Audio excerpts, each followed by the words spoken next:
So here's white versus the Philidor defense. So we have e4, e5, knight f3, and d6. Okay, this is a classic defense for black. It's named after Francis Philidor, the French composer, musician.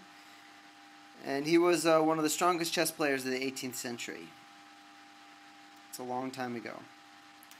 So let's see how to play it as white. d4.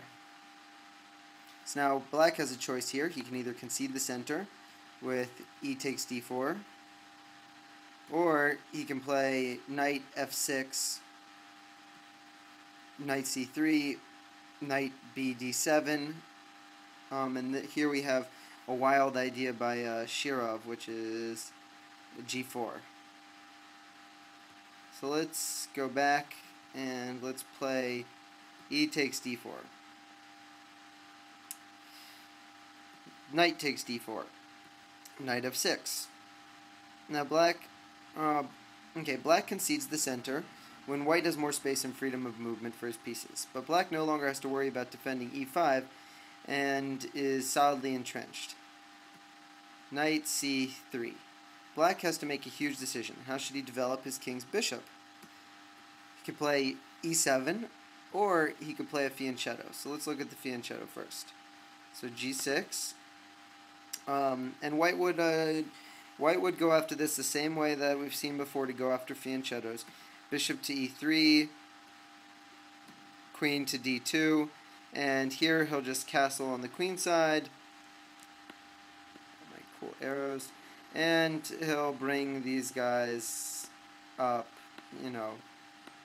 however it seems reasonable at the time, with the pawn storm and this killer attack here.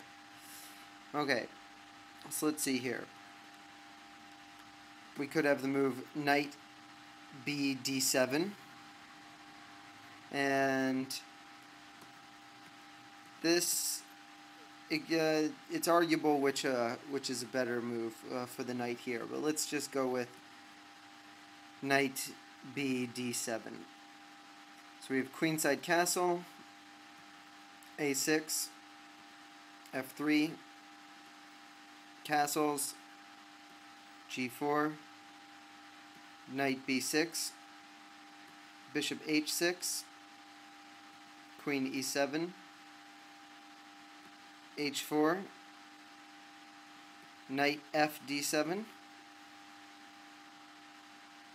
bishop takes g7, king takes g7, and h5. And the white attack is about to break through on the h-file.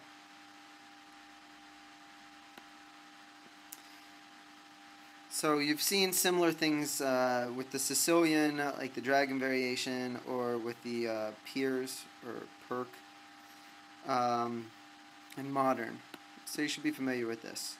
So let's go back to see what to do when black doesn't fianchetto. So g3. And black could play castles here, or he could try for d5. And white has good chances here. So let's say wrong one. Let's say castles. Okay. So now bishop g2.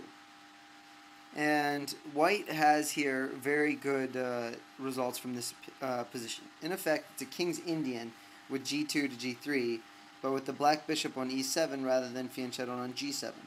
This means that black has a lot less counterplay.